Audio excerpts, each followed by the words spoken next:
नमस्कार दोस्तों, मैं एपी जिज्ञासु यूपी पीसीएस बडी चैनल में आपका हार्दिक अभिनंदन करता हूं। आज हमारी निबंध की दूसरी क्लास है। पहली क्लास में हमने साहित्य और समाज निबंध का डिस्कशन किया था। आज का निबंध है कृषकों की समस्या और उसका निदान। ये समीक्षा अधिकारी के सिलेबस से खंडवा से है और ये निबंध अति उपयोगी है। 99% मान के चलिए समीक्षा अधिकारी मुख्य परीक्षा जो होने वाली है उसमें ये निबंध आने की संभावना 99% की है। साथ ही ये निबंध आपके यूपी पीसीएस एग्ज़ाम के मुख्य परीक्षा के लिए भी उपयोगी है। तो ये निबंध अति महत्वपूर्ण है। आइए इसकी चर्चा करते हैं। मित्रों, एक बात ध्यान रखिएगा कि कोई भी परीक्षा अगर है उसकी आप तैयारी कर रहे हैं तो उसके पाठ्यक्रम यानी सिलेबस और PYQ जो विगत वर्षों में पूछे गए प्रश्न हैं इनका विशेष ध्यान रखिएगा। जो सिलेबस होता है वो एग्ज़ाम के लिए एक रास्ता तय करता है और PYQ हैं वो दिशा बताते हैं कि उस रास्ते पे किस मार्ग से मुड़ना है, कैसे चलना है। तो ये चीज़ बहुत इम्पॉर्टेंट है, हमें इसको ध्यान में रखिए। आपके पेपर अच्छे होंगे और सफलता जल्दी मिलेगी। आइए ज़्यादा समय नहीं खर्च करते हैं, इसको शुरू करते हैं। इस निबंध में आप देखेंगे पहला पोर्शन भूमिका डिस्कस की जाएगी, भूमिका होगी और मुख्य भाग में किसानों की समस्याओं का परिचय दिया जाएगा, उसके कारण बताए जाएंगे और उनका हल सरकार द्वारा जो की जा रही है और भी अपने मन से आप बता सकते हैं कि क्या हल होना चाहिए। अंतिम में उपसंहार या निष्कर्ष आपको लिखना होगा। तो आइए शुरू करते हैं। भारत एक कृषि प्रधान देश है जहाँ खेती हजारों वर्षों से जीवन का आधार रही है। सिंधु घाटी सभ्यता से लेकर आधुनिक भारत तक भारत ने देश की आत्मा को संजोए रखा है। लेकिन यह कितना विडंबनापूर्ण है कि आज जहां एक ओर देश आर्थिक प्रगति के आंकड़े गिनवा रहा है, वहीं कृषि संकट में है और किसान आत्महत्या की दहलीज पर खड़ा है। अतः किसानों की समस्या पर चिंतन केवल एक नीतिगत पहलू नहीं बल्कि एक राष्ट्रीय चिंतन का विषय होना चाहिए। इस प्रकार मित्रों ये इसकी भूमिका हो गई, प्रस्तावना हो गई। अब हम आगे बढ़ेंगे मुख्य भाग की ओर। भारतीय कृषि व्यवस्था में कई प्रकार की समस्याएं जड़ जमाए बैठी हैं, जिसमें आर्थिक, सामाजिक, पर्यावरणीय, संरचनात्मक और समस्याएं प्रमुख हैं। राष्ट्रीय अपराध ब्यूरो के अनुसार प्रतिवर्ष हजारों किसान आत्महत्या कर लेते हैं, जिसमें अधिकांश कर्ज की बोझ के तले दबे होते हैं। बेटा सॉरी, ये बोझ हो गया है, इसको अब खोज हो गया, इसको बोझ कर लीजिएगा, थोड़ा गलत हो गया, सही कर लीजिएगा। तले दबे होते हैं। सबसे गंभीर समस्या आर्थिक स्थिति से संबंधित है। किसानों को फसल की बुआई से लेकर कटाई तक हर स्तर पर ऋण लेना पड़ता है। बीज, खाद, कीटनाशक, सिंचाई, मजदूरी और ट्रांसपोर्ट पर खर्च लगातार बढ़ते जा रहे हैं, लेकिन फसल की बिक्री पर उचित मूल्य नहीं मिलता। न्यूनतम समर्थन मूल्य की घोषणा तो होती है, किंतु जमीनी स्तर पर अधिकांश किसानों को उससे कम कीमत मिलती है। खुले बाजारों में बिचौलियों को बोलबाला है और कृषि उत्पादों की मूल्य अस्थिरता किसानों की आय को असुरक्षित बनाते हैं। तो आप देखते हैं कि जो MSP घोषित होती है सभी किसान इसका लाभ नहीं ले पाते, क्योंकि कुछ छोटे किसान हैं तो खुले में ही बेच देते हैं और कम दाम पाते हैं। तो एक बहुत बड़ी समस्या है। आगे हम चलेंगे। इसी के लिए एक देखिए कविता लिख दी गई है निबंध में। छोटी सी दो लाइनें की कविता अगर डालेंगे तो अच्छा होगा। मतलब कविता है, देखिए ये किनारे हो गया है यहाँ, इसको आप बीच में कर दीजिएगा। कुछ टाइपिंग बार बार मिस्टेक हो जा रही है जिससे भाग जा रहा है, उसको देखेंगे कैसे क्या होता है। जेठ हो या पूस हमारे किसानों को आराम नहीं, वसन कहाँ सूखी रोटी भी दोनों मिलती शाम नहीं। उपर्युक्त लाइनें किसानों की समस्याओं का मर्म चित्रित करते हैं। यहाँ किसने हो गया कि किसान है, इसको सही कर लीजिएगा। ये किसान है, इसको किसने टाइप हो गया, इसको सही कर लीजिएगा, ठीक है। प्राकृतिक आपदाओं के बढ़ते प्रकोप की बारंबारता, सॉरी यहाँ प्रकोप की बारंबारता होगी, थोड़ा सा ये भी दिक्कत हो गई है। बारंबारता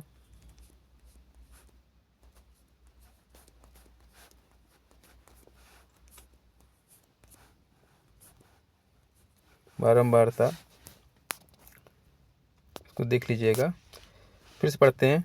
प्राकृतिक आपदाओं के बढ़ते प्रकोप की बारंबारता, जैसे अतिवृष्टि, अनावृष्टि, ओलावृष्टि और सूखा आदि किसानों की मेहनत को मिट्टी में मिला देते हैं। जलवायु परिवर्तन के कारण मौसम का चक्र अनिश्चित होने से फसल उत्पादन पर भी विपरीत प्रभाव पड़ रहा है। ये गैर लिख दिया है, इसको थोड़ा सा विपरीत प्रभाव पड़ता है। वर्ष 2022 में महाराष्ट्र, विदर्भ, मराठवाड़ा क्षेत्र में बेमौसम बारिश से कपास और सोयाबीन की 40% से अधिक फसलें नष्ट हो गई हैं। तो ये हमने जैसे क्या प्रभाव पड़ रहा है उसका एक उदाहरण मैंने प्रस्तुत कर दिया, और इसको आप अंडरलाइन कीजिएगा। जितना भी ब्लैक से लिखा है आप उसको अंडरलाइन करते चलिएगा, इसका बड़ा अच्छा प्रभाव पड़ेगा। अगला पैराग्राफ है, भूमि के विखंडन ने भी किसानों की मुश्किलें बढ़ा दी हैं। पीढ़ी दर पीढ़ी भूमि के बंटवारे से खेत छोटे होते गए हैं। 86% से अधिक किसान, लगभग लगा दीजिएगा, लगभग 86% से अधिक किसान सीमांत व लघु किसान हैं, जिनके पास 2 हेक्टेयर से भी कम भूमि है। ऐसी छोटी जोतों पर वैज्ञानिक और लाभकारी खेती करना कठिन है। भाई अगर छोटी खेत होंगे, छोटी जोतें होंगे, इसमें कोई क्या वैज्ञानिक खेती करेगा, वो तो केवल थोड़ा बहुत अपने निर्वाह के लिए उपयोग करता है। अगले पैराग्राफ की ओर बढ़ते हैं। भारत में सिंचाई की सुविधा भी असमान रूप से वितरित है, जो एक गंभीर समस्या है।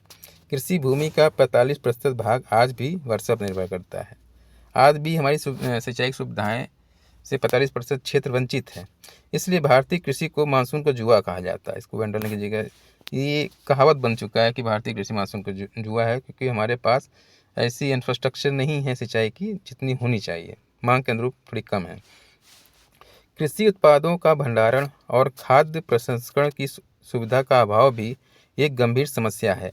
भारत में प्रतिवर्ष लगभग 30% फल और सब्जियां खराब हो जाते हैं, क्योंकि कोल्ड स्टोर, गोदाम और लॉजिस्टिक की समुचित व्यवस्था नहीं है। यह स्थिति केवल किसान की आय नहीं घटाती, बल्कि देश की खाद्य सुरक्षा को भी प्रभावित करती है।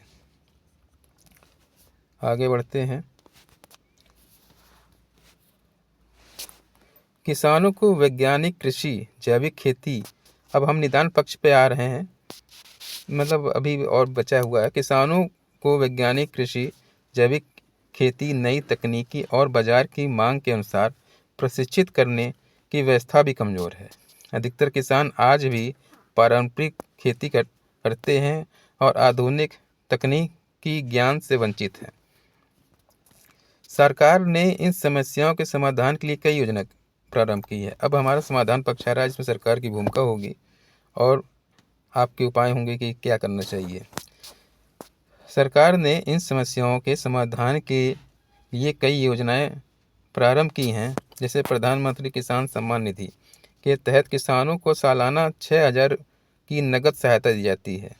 फसल बीमा योजना फसल हानि की स्थिति में बीमा का प्रावधान करती है, जबकि कृषि सिंचाई योजना का उद्देश्य हर खेत को पानी पहुंचाना है।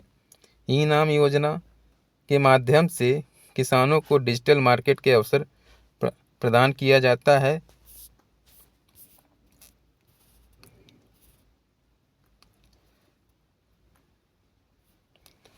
डिजिटल मार्केट के अवसर प्रदान किए जा रहे हैं, परंतु इन योजनाओं का लाभ हर किसान नहीं उठा पा रहा है, जिसका मुख्य कारण है योजनाओं की जानकारी का अभाव, आवेदन प्रक्रिया की जटिलता और स्थानीय स्तर पर भ्रष्टाचार। कभी भी कोई सरकारी योजनाओं से प्रश्न आता तो अभी 3 शब्द आप डाल दीजिए, हर जगह यूज़ होगा। तो भ्रष्टाचार होता है, आवेदन प्रक्रिया जटिल होती है और जानकारी लोगों के पास नहीं होती। इस वजह से लोग कोई भी योजना हो इसका लाभ नहीं उठा पाते हैं। आगे बढ़ते हैं। समस्या केवल योजना बनाने की नहीं, उन्हें प्रभावी रूप से लागू करने की है, आवश्यकता है। इन योजनाओं को पंचायत स्तर तक सरल, पारदर्शी और डिजिटल माध्यमों से पहुंचाया जाए, किसानों को लाभार्थी नहीं सहभागी बनाया जाए। जो हम ई प्रशासन में पढ़ते हैं, ई प्रशासन पूरा ब्यूरो होना चाहिए योजनाओं को लागू करने के लिए। कृषि क्षेत्र में नवाचार उद्यमिता को बढ़ावा देना अत्यंत आवश्यक हो गया है। किसानों को अब पारंपरिक खेती से आगे बढ़कर खाद्य प्रसंस्करण, पैकेजिंग, ब्रांडिंग और विपणन जैसी गतिविधियों से जोड़ा जाना चाहिए। किसानों को न केवल उत्पादक नहीं बल्कि उद्यमी बनाया जाना चाहिए। किसानों को मतलब केवल उत्पादक नहीं रहे, वो कृषि को उद्यम के रूप में विकसित करने की बात हो रही है। आगे बढ़ेंगे, अब हम अंतिम में पहुंचने वाले हैं। इसके अतिरिक्त कृषि विविधीकरण के अंतर्गत बागवानी, मत्स्य पालन, मुर्गी पालन, मधुमक्खी पालन, औषधि खेतों की भी प्राथमिकता दी जानी चाहिए ताकि किसान एक ही फसल पर निर्भर ना रहे। भारत की युवा पीढ़ी अब खेती से दूर जा रही है क्योंकि कृषि को कम लाभदायक और कम प्रतिष्ठा वाला माना जाता है। यदि कृषि को सम्मानजनक व्यवसाय के रूप में अपना स्थापना करना है तो स्कूली स्तर से ही कृषि शिक्षा को पाठ्यक्रम का हिस्सा बनाया जाना चाहिए।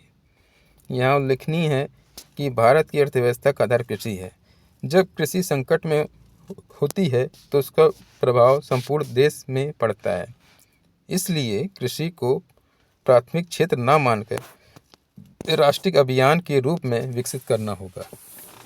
नीति आयोग की रिपोर्ट बताती है कि यदि भारत 2027 तक किसानों की आय दुगना करना चाहता है तो सरकार को कृषि क्षेत्र में जीडीपी का कम से कम 4% खर्च करना होगा। यहाँ पे देखिए, थोड़ा सा देखिएगा, ये हो गया, वह हो गया है 4% खर्च करना होगा। ठीक है, अब हम अंतिम आ गए हैं, जो उपसंहार है उसकी तरफ आ गए हैं। निष्कर्ष है, तो निष्कर्ष, किसानों की समस्या केवल कृषि क्षेत्र की समस्या नहीं है बल्कि राष्ट्रीय अर्थव्यवस्था, सामाजिक न्याय, खाद्य सुरक्षा से जुड़ी हुई है। महात्मा गांधी ने कहा था कि भारत की आत्मा गांव में बसती है। यदि किसानों को सशक्त नहीं किया गया तो सतत विकास और आर्थिक आत्मनिर्भर भारत का सपना अधूरा रहेगा। हमें अपने अन्नदाता को केवल उत्पादक नहीं बल्कि एक सम्मानित नागरिक, एक योग्य उद्यमी और राष्ट्र निर्माता के रूप में स्थापित करना होगा। इस प्रकार देखिए, निष्कर्ष में सारी बातें आ गई। तो दोस्तों, ये निबंध था किसानों की समस्याएं और उसके इंतजार से संबंधित। अगली कक्षा में हम समुच्चयकारी का जो खंड गा है उससे संबंधित महत्वपूर्ण निबंध से मिलेंगे। तब तक के लिए धन्यवाद और शुभकामनाएं आप लोग को एग्ज़ाम के लिए।